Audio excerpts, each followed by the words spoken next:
Cheers to that. So hi guys, welcome to my channel. It's been like a long time since I sat down and did a video, but well, today I'm off work and I felt like I have a weekend and why not do a video. So welcome to my channel. I should welcome myself back because I've been lost for long. So yo Galatians, welcome back to your channel. Anyway, madness aside, I am here to talk about, I don't know how to do it. X generation, stay aside. I am Y generation, so I'm just gonna be calm and talk about what I'm about to talk about. So I'm generally here to speak about comparison between Sweden and Kenya, like how I would compare Kenya and Sweden, like my own experience, what I have seen. There is so much difference. Okay, I know you guys get it. I explained too much, like God, we get it again, we get it. Okay, so the comparison between Sweden and Kenya. So the first thing to compare about is the weather, because I feel that was my that was my biggest like experience and transformation, because you you guys think that in Kenya it's cold during July. You have no idea until you come to Sweden and experience winter and autumn, because still autumn is cold. Right now is winter and me sitting, you see like how I'm sitting like this, it's because I'm freezing the hell out. But regardlessly, these vlogs, I'm gonna put on my winter jacket when I'm indoors or trying to do a video. Not gonna happen. So we're just gonna be like this and freeze our butts off. So it's really cold in Sweden if you come from Kenya. So you gotta be prepared. I used to wear like tights, and there's a kind of inner trouser and inner top that you're supposed to wear with your clothes that keeps you warm. I wear that, and inside me I have tights, and then on top of it trousers. Okay, so then I could deal with the cold, and then I have two socks. Okay, two socks. That English. So then that way, and also tops, like I have that kind of top, inner top. I have a t-shirt, I have a sweater, I have like a small jacket, and on top of it a winter jacket. So it was really crazy. But now I've gotten used to it a little bit. I'm not freezing that much, but I can't go with my bare hands. Like it's gonna take me like 10 minutes before I start feeling that cold getting inside my my fingers. So I gotta put on a winter gloves so to keep myself warm. But in Kenya, when we used to say that it's so cold, it used to be cold when you only have that small jacket or rather a sweater, and you're gonna be able to deal with the cold. There's no heavy jackets in Kenya. Like literally the cold that we have is literally the summer. During summer I still freeze, but sometimes some summer are really hot or warm. But when it's ending, when I see Swedes with like a thin sweater, that's the time I know this is the kind of winter that is in Kenya. Okay? Yeah, so that was the biggest. And also the transformation of seasons, because in Kenya we only have one season, which is summer, and the fake winter that we talk about in July. But here it's literally 4 seasons. There's the spring, the autumn, the summer, and winter.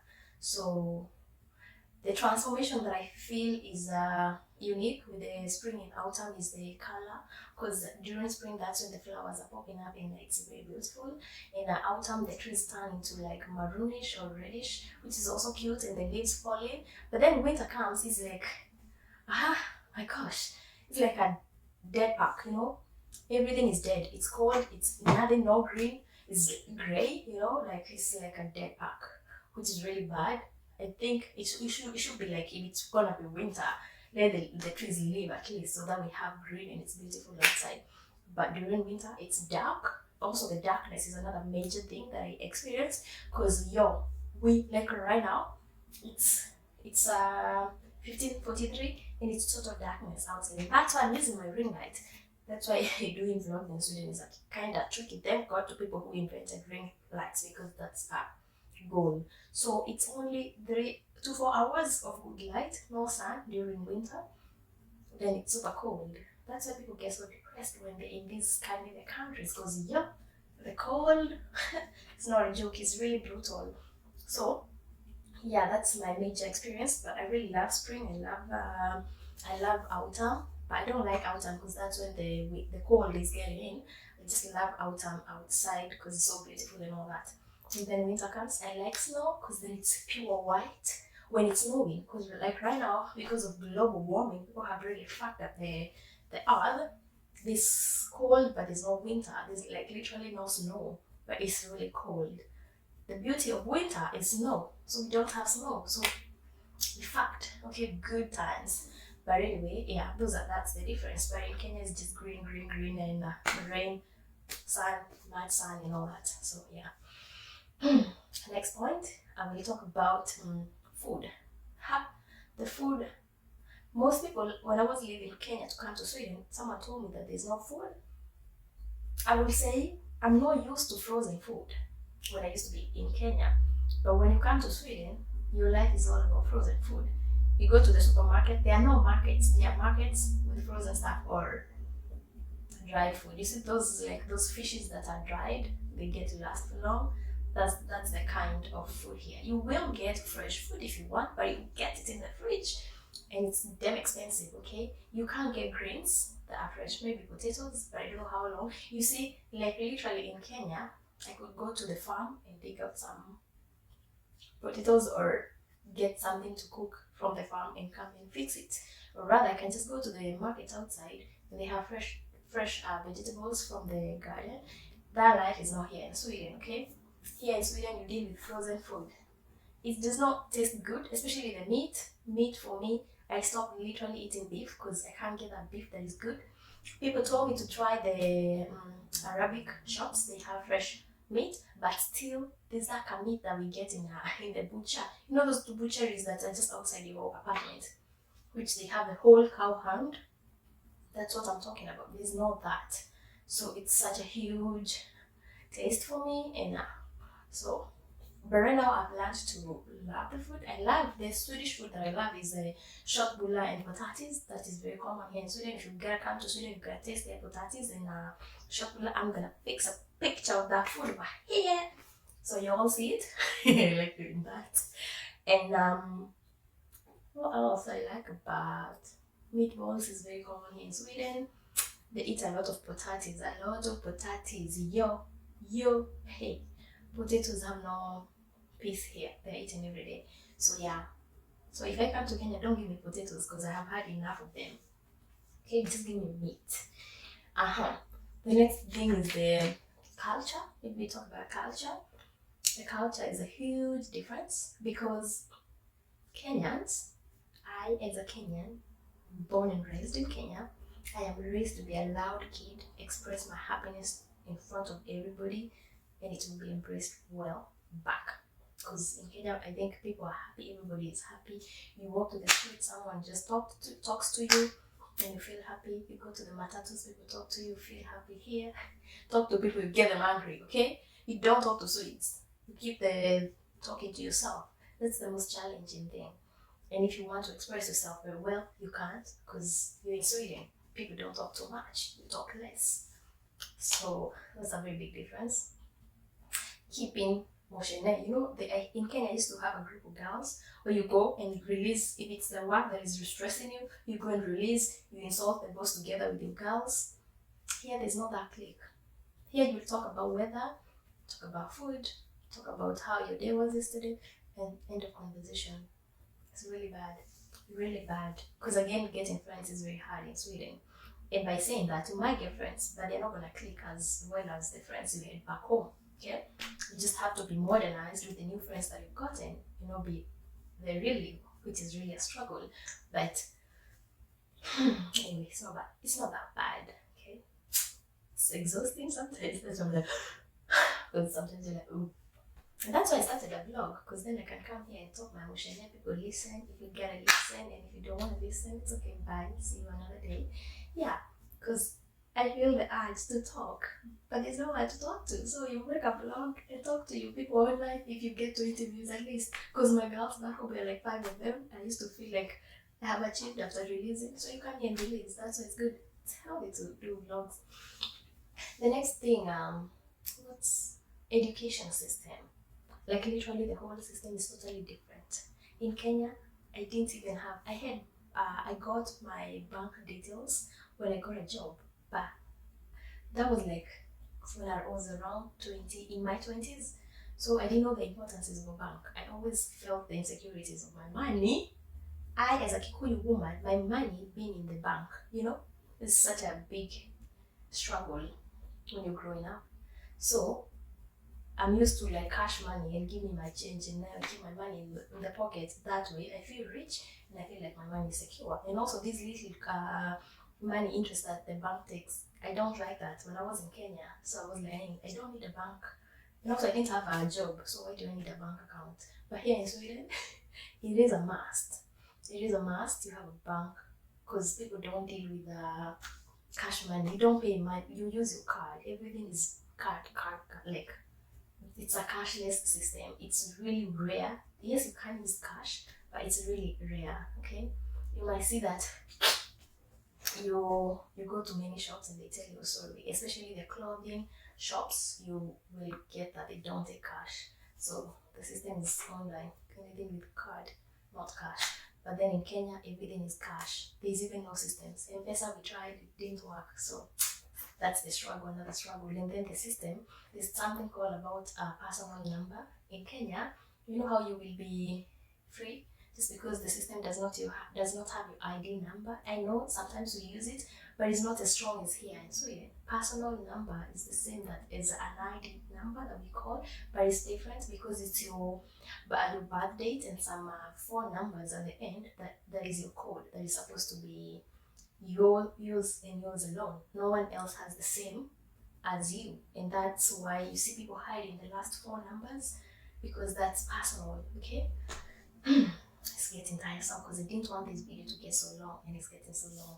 So personal number here in Sweden is really important, and it's a one system because if you have been to jail and you're looking for a job here in Sweden, they just enter and they have the whole record of you, so they will see how many hospitals you have gone to, how you've been dealing with your life. The system is one. So if you feel that you're gonna fuck up the government and try to get a job, it won't work for you because they'll just enter the personal number and see all your details and be like, oh, yeah, you have been to jail now. We don't need you now, so bye-bye. Okay, I was just looking at something. So bye-bye. So, yeah, think about that. If you're in the bus, because most people don't pay the bus card, and I don't know why these African people, please, let's pay bus now, okay? It's so embarrassing when you get in the bus full of sweets and you like trying to play around with the bus driver not to see you, and then he uses the microphone to be like, the guy who just entered, who is seated there at the back, can you move? You did not pay you. Then everybody's looking at you like he's your brother or your sister, and I'm like, I pay my shit, so looking at me. It's so embarrassing. Let's pay, guys. The system is not the same. So there are people who come, the bus controls people who come to check if you have paid the ticket, and if you don't, we get a ticket. So some people think that they can run away from that. They just ask for your personal number and they enter, and the ticket will just come to your place because then again, that personal number is connected to your address. Another thing that is so important in Sweden is that you gotta have your own address, okay? You can't live in Sweden without an address, a home address. I in Kenya, I left Kenya without even having a home address.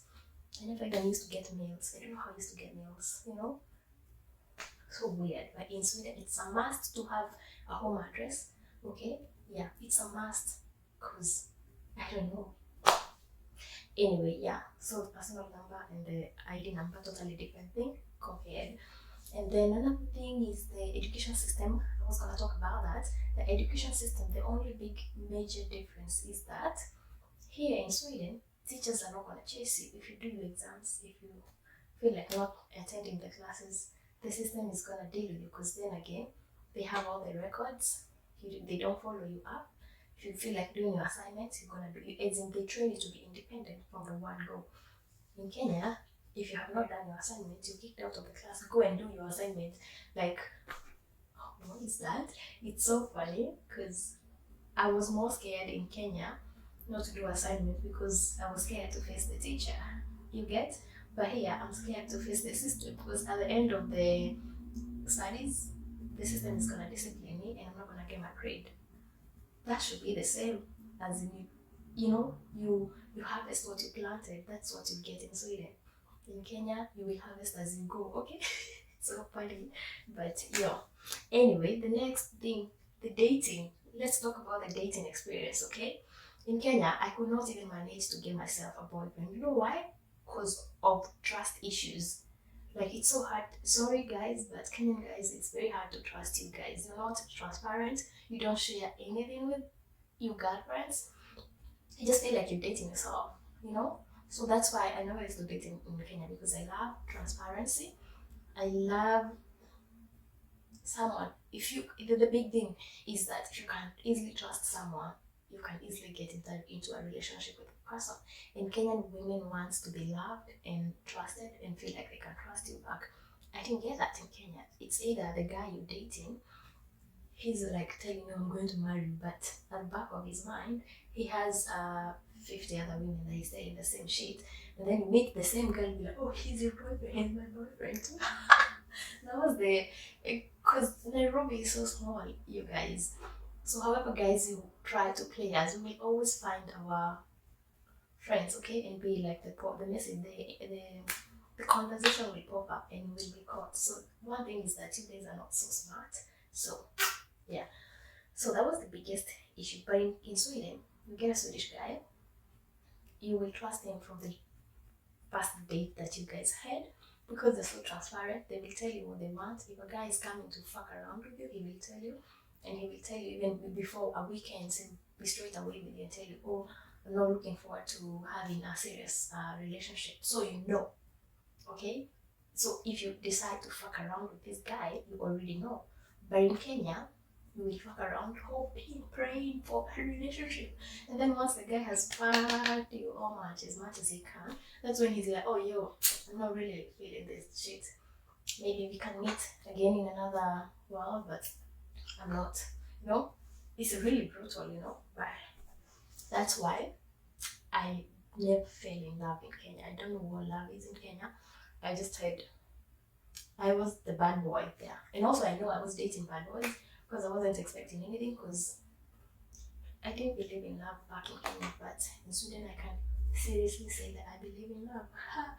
Look who is talking. I'm really shocked with myself. So the video is really long. It's heading to 30 minutes, which I don't like doing such long videos.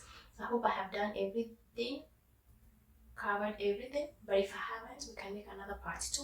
And you comment below what other topics you want me to talk about that I have left related to comparison between Sweden and Kenya. Okay? Yeah.